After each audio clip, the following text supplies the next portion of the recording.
All right, and yes, here we go. So thank you, Madhuri, for agreeing for this. Most welcome. Uh, yeah, it's good to talk to you after a long time. I remember we had a long conversation on the phone a couple of years ago, was it? No, last year around this Last time. year. Okay. And it was interesting to talk to you about all the stuff that you did and you learned about in your journey. So, how about we start at the beginning? Okay. Hmm. So, in your TYs, right? Picture this now. Hmm. You're in your TYs, and which year was it? 15, 16 was it? Yeah. Or 15, 16? Oh my God, 5 years ago. Okay. 5 years Don't make ago, me yeah. feel so old. Imagine me. Makes you feel so old. Yes, so it was 15, 16 TY is where I had a class with you all on criminal psychology, Yes. and that's where your Journey interest. of criminal psychology begin. Yes. So tell us now what happened. I mean, you were there today in the classroom learning about this, and what was going through your mind at that time? So actually, when I thought about, writing my ambition essay, I always thought about doing something in the field of law. There was nothing about psychology in that. I took 11th, 12th arts, and I was very much adamant that I'll be doing law. And that had been decided since the sixth standard, I guess. And then I took arts 11th, 12th, all preparing for CLAT, and I was also preparing for Maharashtra set examination, everything. Then suddenly after 12th, I was like, let's not jump into law. I'll do graduation and then I'll jump into law. Hmm. So with that intention, thought of doing graduation in psychology, liked psychology till 12th standard, took up psychology with that interest.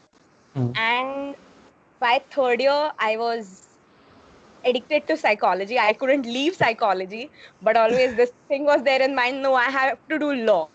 The Okay. midpoint was forensic psychology. Okay. So I got of my TYs, and that was like an introduction to the world of criminal psychology and forensic psychology for me.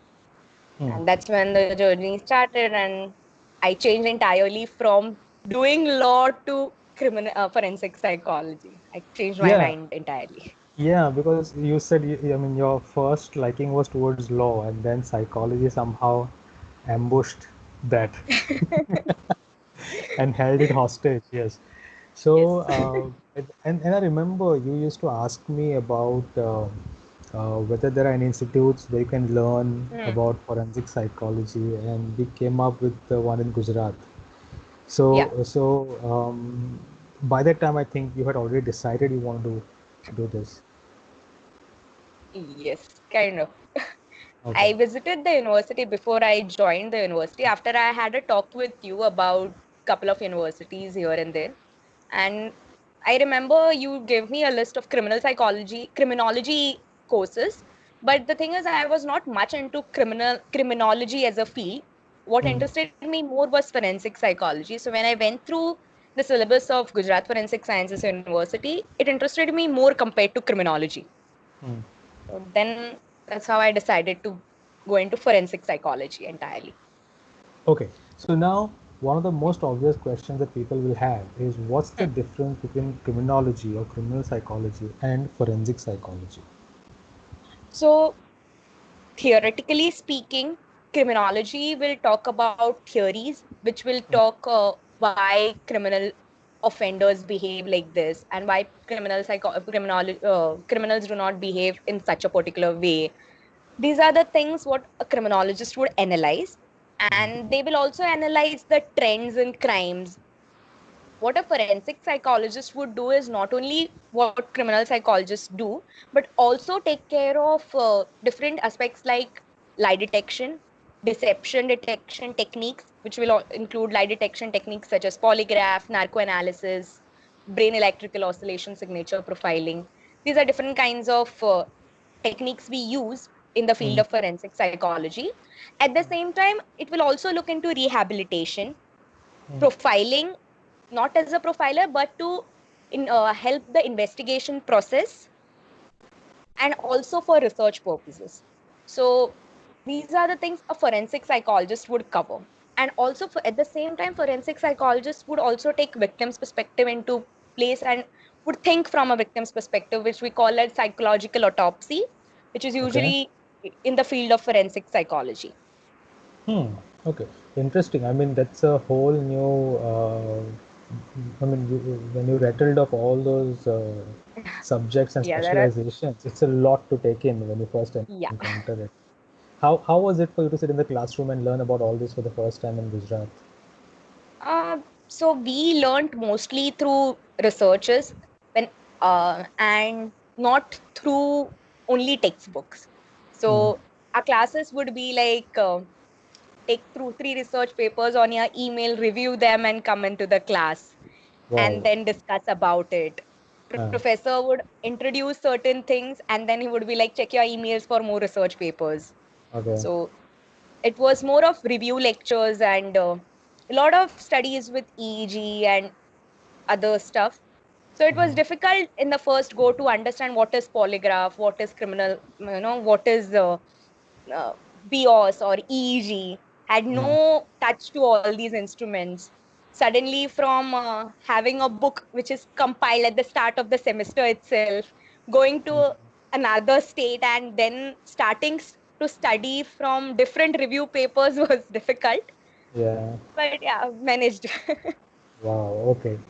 And you mentioned that forensic psychology is at the intersection of the legal system as well as psychology, but you would have to learn those medical terminology as well. You mentioned EEG and what psychological autopsy. So was there So, anything from the medical perspective that you had to acquaint yourself with as well? no, not Okay. medical, no medical aspects entirely. We had to study brain in depth, like a neuropsychologist would do. So, not like a neuropsychologist, little bit of neuropsychology, I would say. At the Mhm. same time, we had to study legal papers because if a forensic psychologist uh, involves himself or herself into investigation process through polygraph or narcoanalysis, Mm. tomorrow that particular forensic psychologist has to testify into the court as expert witness, and that Mhm. time he or she will be cross questioned by the defense lawyer. So the expert witness needs to know certain protocols of the court. So for that Okay. reason, we had two law papers which gave us brief overview of legal system, then certain crime, and how to distinguish between one particular crime and that other particular crime, these kind of legal things, Okay. So but as no part of it, medical terminology as such. no medical term, okay. But so as part of your master's course, did you have to, I mean, did you have field visits where you had to go to court and see how the entire process was Yes. undertaken? But I mean, did you So get the chance to see a forensic psychologist testify in court? Did you get that chance? Did it happen? no, I did not get a chance to see a forensic psychologist to testify in the court, but I have seen forensic medicine doctors testifying in the court Okay. in special courts while I was interning at a place in Goa. I was Oh. interning at Sken Goa. Hmm. So that Okay. time I had an opportunity to do. And the courts are nothing like how they show in Hindi films, no? Where you have Obviously. this. Even the narco analysis is nothing like which they show in Talwar movie. Nothing, yeah. I mean, movies dramatize everything and Yeah, they too make much. it seem much more glamorous than it actually is. A lot of it is actually just your head to the table, hard work that you have to get through, right? But this is ironic because a lot of students, and I mean, even when I was a student myself in the TY, right? Criminal psychology had this kind of allure. It has this kind of charm, that you feel instantly interested in all this. Oh, you get to understand how criminals think and so on.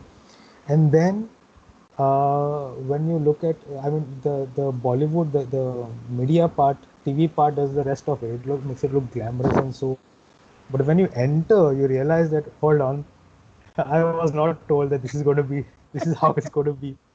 Did you have moments like that? Did you think like, okay, this is not what I thought it was? Not actually. Uh, So in my 2 years of masters, mm, we were always excited to meet criminals. And one of our research papers, me and my one of my friend and I was doing that research paper. We were going to Sabarmati jail for our uh, research visits, and we were so excited to go to jail every day. And when we would sit in Uber and tell him we have to go to Sabarmati jail, and the Uber driver would be like, "Ma'am, Sabarmati railway Ash- station जाना है क्या?" No, we want to go to Sabarmati jail, and or the Sabarmati excitement. ashram maybe. No. Yeah, so we would, and the thing is, Sabarmati railway station is very much next to Sabarmati jail. So Okay. he would always confuse, we've always got this confusing looks. Why are these girls excited to go to a jail? But we would be very much excited to go to jail. Mm.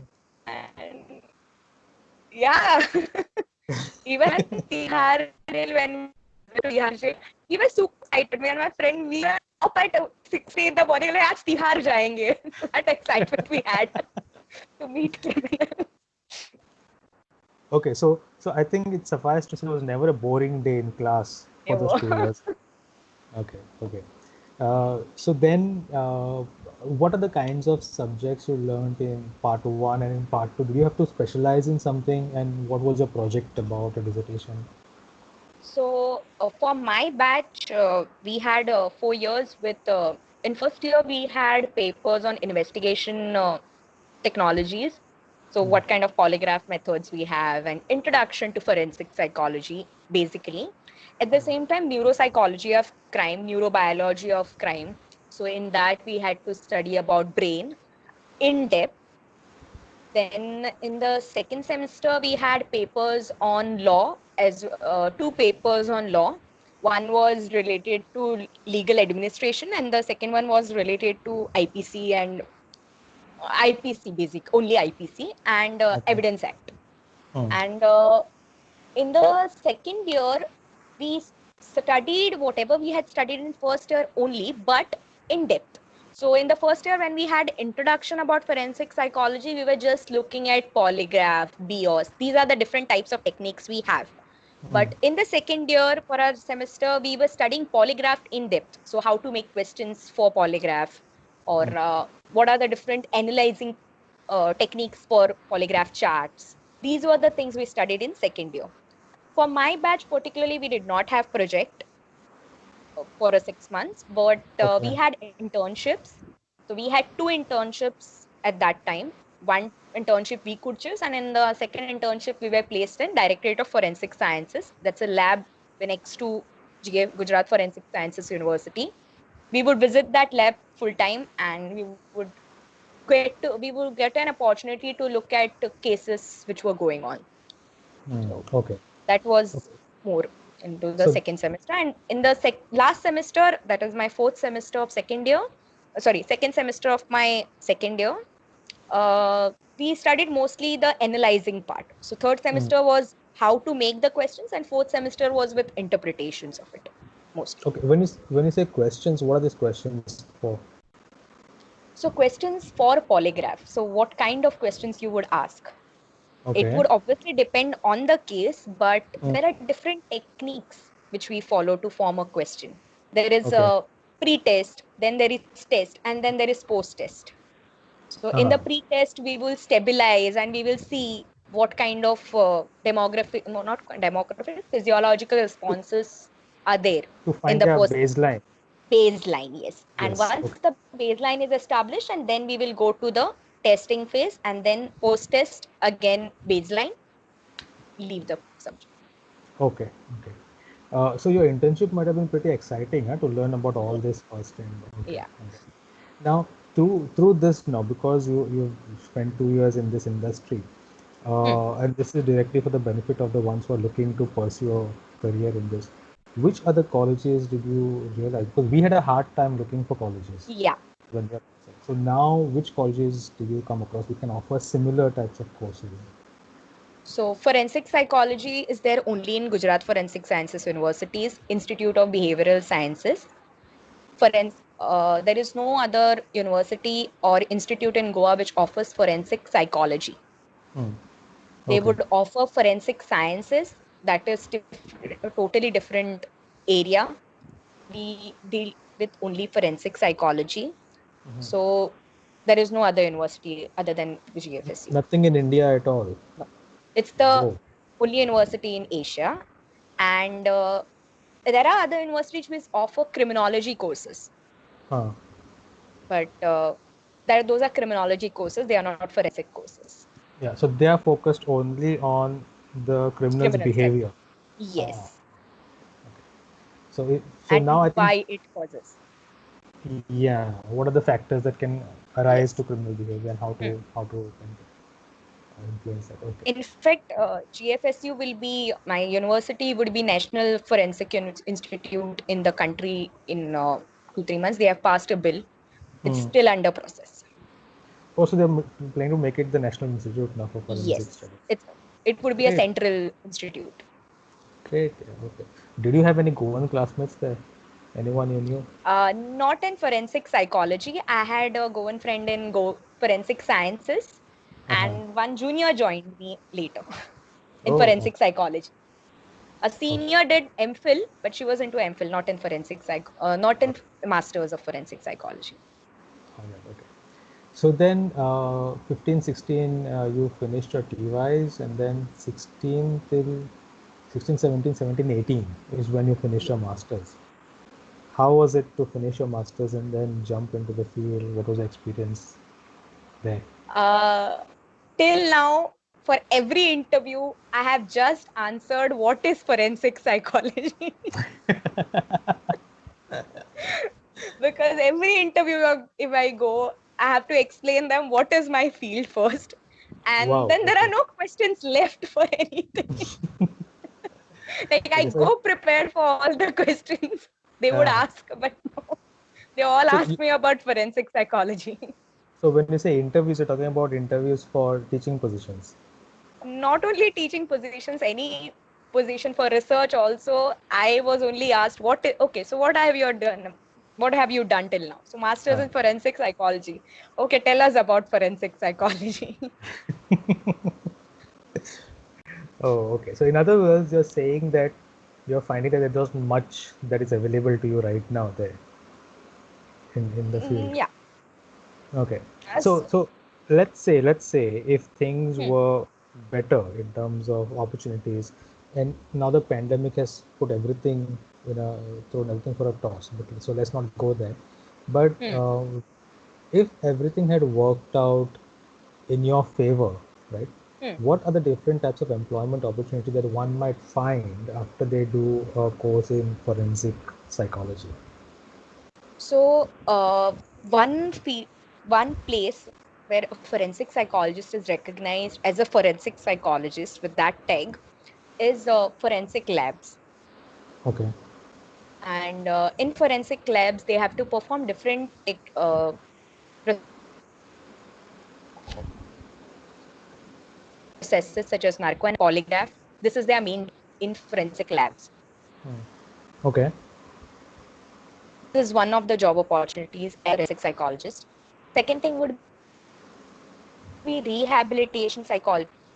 So a lot of prisons do have a position with rehabilitation psychologist.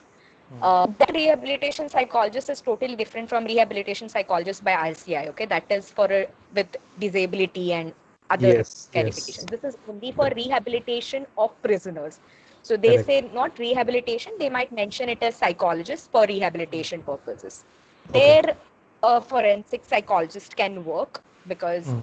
knowing already how a criminal behaves would be a plus point to have interventions for them, and Mm. to devise interventions for them. So as a rehabilitation psychologist, then at the same time, if we can assist police in their investigation process, it would be a great opportunity. But And but also, but yeah, that assistance that you will provide will not be like how they show in TV, no, where you're hot on the chase of a criminal who's running through the night. A forensic psychologist, I would imagine, would be sitting in his room looking at documents and analysis and records and but actually we can profile and you can work like yeah. Dr. Reed in Criminal Minds. Yeah, yeah. That's the dream. I mean, that's how Yes. that's the exciting stuff. Okay, That's so one but of the it opportunities. yeah. Also, in national investigation agencies, they have a post of forensic psychologist. Okay. So essentially saying within the government and the semi-government setup is where you will Hmm. find employment opportunities. Yes, there are few forensic labs as well, private forensic labs like Truth Labs, or there is one lab in I, Truth Evidence, Truth Labs only. Mumbai Okay. and Chennai, they have forensic psychology wing, if I'm not Okay. mistaken. And Okay. then there is Clue for Evidence. Hmm. That's also So another private lab. what what do these private labs do? Uh, they also have private cases from companies, maybe insurance Ah, companies okay, mostly. okay, okay. So a couple of my friends are working into that field. Oh, okay, yes. I mean, and that actually, now that you mention it, you realize that forensic psychologists may not be needed only in criminal justice system, but even the Yes. civil justice system as well, civil cases. Ah, okay, okay. So if someone were to set up their own private practice, then that's the way to go in the civil Yeah, justice system. Okay. All right. You're teaching at MES now. How is that experience for you? it's fun. I like teaching. You like, I'm yeah. enjoying. And Yes, I'm enjoying teaching. this is your first year teaching, isn't it? Yeah, first year of teaching. How does it feel to be on this other side of the table now? It's fine. What are some of the things you realize you had not realized that teachers have to do when you were a student, but now you realize, oh, this is also something I have to do. What are some of the things? Sorry, good things. Yeah, no, some of the things. Some of the things. Yeah, Paperwork, lots, na? reporting. Yes. When you're a student, you don't realize just how much paperwork goes on. Everything you have to document. Everything, yes, everything. But it's good that you're enjoying being in the classroom. Yeah. And being in the classroom is the most fun part. Okay. Interacting and answering questions, yes, and Yeah, teaching, obviously. yeah. And you'll be able to add, I mean, the criminal psychology classroom. Do you teach criminal psychology there in MES? Yes, I do. And imagine that your classroom will be much more interesting because you Yes. come with all that background of this. So you can provide a lot of examples when you're teaching criminal psychology, because I'm from that particular field of area. I'm able to give them cases which have happened in India, because that's how I studied when I was in masters, and it is easier to relate. Hmm. So when you're learning about different types of rapists, you give them different types of rapists, or you show episode from Criminal Minds which is actually depicting something about, or Hmm. talking about that rapist. So Hmm. it is much more relatable, and you can remember it properly. Hmm. Okay. Okay. So for students who want to go forward in this field, what are some of the things that you think they should consider before they choose to pursue a course in criminal psychology or in forensic psychology?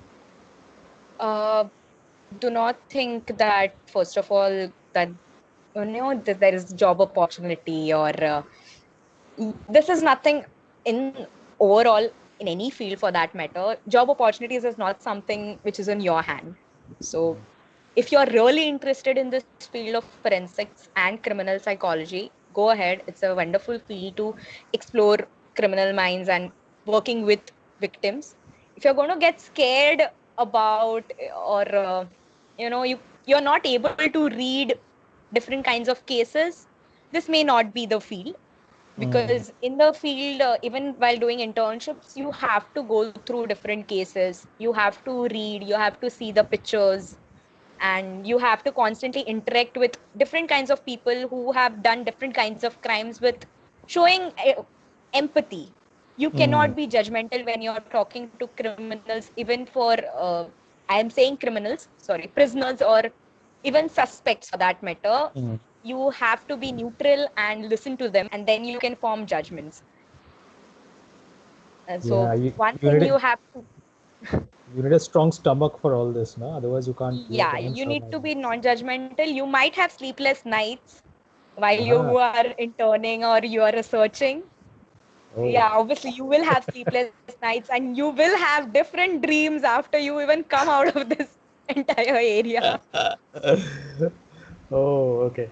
What else? What else do they have to think about? First is this, and Hmm. secondly, this is a pretty new field. So whatever research has happened, mostly it has happened abroad. Hmm. So in India, we are still gearing up with this field. Overall, forensic psychology is only 50, 60 years old field. Forensic psychology as a field. Hmm. Hmm. And in India, again, it is new. Psychology is still getting accepted. So forensic psychology is the next step to Yeah, get yeah. accepted.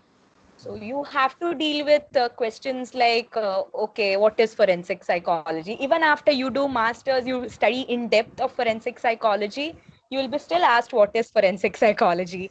And yes, that's how it is going to be once you are done with your masters.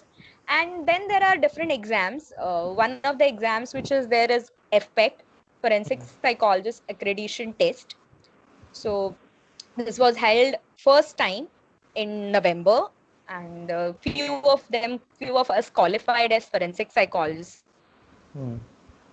Only criminology students and forensic psychology students were allowed to answer this particular exam. Also, some students from forensic science who had forensic psychology their specialization were allowed to answer, and they are having a pool of forensic psychologists now who have qualified FPEC. So those who have qualified FPEC can apply for forensic Oh, psychologist posts in the labs now. okay. Okay. So it's a kind of an accreditation body, kind of a Yes, certification. by That's good. yes. Okay. Nice. Okay. But what you're saying in other words is that um, if they're looking for a career to take off right from the start, then that's not likely going to happen. No? Right from masters, there's going to be some time where they have to struggle a bit. Yes. So, but now the things are changing. My batchmates from forensic science also had this difficulty for a while. They had their first fact examination, that is, giving them accreditation as forensic scientist for 5 years. They got their job started last year. Now they have completed almost 1 year as forensic scientists in different fields like Okay. toxicology and biotechnology. So it's taking up. Forensic psychology might also take up in next 2 3 years, Okay. hopefully. Okay. What are some of your interest areas that you developed when you studied forensic psychology? First is victimology, one of the Okay. areas I'm really interested in working with. And first is victimology with basically child sexual abuse victims and rape victims. Those are the kinds of victims I would like to work with.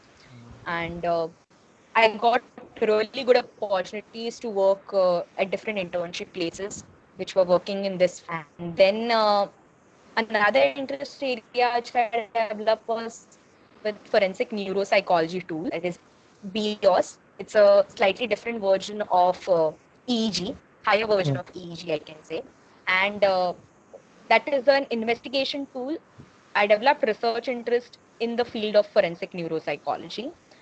Also, I have interest in rehabilitation psychology, but mainly with women prisoners. Okay. So these are Okay. the three different areas I'm really interested in. If I Wow. Those narrow are down, it is really, really fascinating areas that you have chosen there. Just like the field, I mean, as an outsider, when I sit out and look at what you're talking, it seems so fascinating to, victimology and rehabilitation of women prisoners. It's so fascinating, but it's a lot of hard work. a lot of work. Yeah. So what's next on the plate for you? Where do you go from here on? Right now, MES. I'm teaching criminal psychology for one more year with new case studies. Okay, good, good. But do you plan on sticking into teaching, or you plan on, I mean, are you open to, if, I mean, we don't know what's going to happen with the current Yeah. situation, but if everything goes back to how it was, then would you be taking up or be open to taking up positions with these laboratories as Yes. well? For Yes. good. So, I'm very much open to explore this field of forensic psychology yeah, wherever it's a it fact. takes me. Yeah, and I'm happy you did this, Madhuri. I'm happy that at least now I can bank on one person to talk to, because it's a fascinating field. Yes. But you need someone who has been there to Hmm. really get an essence, an idea of exactly what it involves, and so it's really good. Great. Okay. So yeah. So admissions for the course that you described, when do they start? Hmm. Admissions usually start in the month of May to Oh, June, and they have interview process depending on the number of candidates apply.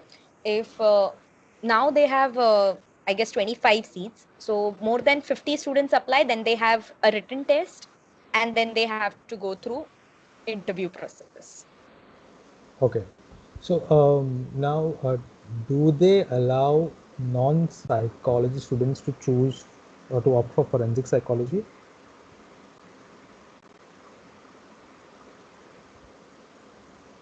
Yes, the interview written examination if necessary. Usually Okay. written examination is not necessary.